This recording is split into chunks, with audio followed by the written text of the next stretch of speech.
কোটা কোটার জন্য হয় না চাকরি মধ্যবিত্তদের, কোটার জন্য হয় না চাকরি সাধারণ মানুষের, কোটার জন্য পাচ্ছে না চাকরি কত গরিবেরা, কোটার জন্য পায় না চাকরি কত শিক্ষিতরা, কোটার জন্য কত মানুষ পাচ্ছে না চাকরি। সারাদিন কত অফিসে যায় সার্টিফিকেট নিয়ে, যত অফিসে যায় তত অফিসে যাচ্ছে বেলে কোটা, থাকছে না কোনো সার্টিফিকেট, চাচ্ছে শুধু কোটা। কোটা হলে চলবে, লাগবে না কোনো পড়ালেখা, চাকরি তোমায় করতে হবে, আছে তোমার কাছে কোটা।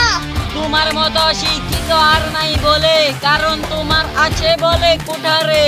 কত শিক্ষিতরা আজ ঘুরছে বেকার, ওইদিকে মূর্খরা কোটা দেখিয়ে নিচ্ছে চাকরি।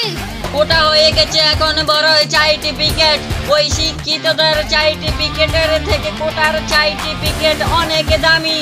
কোটার কাগজ দেখালে আর চাকরি দিতে দেরি হয় না।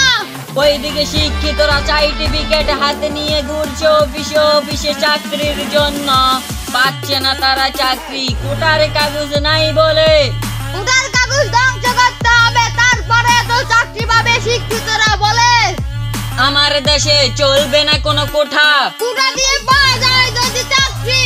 আমার বাবা কষ্টের টাকা দিয়ে আমায় পড়ালেখা করে লাভটা হয়েছে কি? কোটা কোটা তুমি বাতিল করো, কোটা থাকবে না আমার দেশে, কোটা থাকবে না আমার মায়ের দেশে, কোটা থাকবে না 18 কোটি মানুষের বাংলাদেশে। কোটা তুমি যতক্ষণ পর্যন্ত বন্ধ করবে না ততক্ষণ পর্যন্ত শিক্ষিতরা রাজপথ ছাড়বে না। যে কোটার জন্য সাধারণ মানুষ না খেয়ে মরে, সেই কোটা কেন থাকবে আমার মায়ের বাংলাদেশে? স্বাধীন করেছে আমার দেশ, তাই কি সবকিছু তোমার নাতিগুতিরাই পাবে?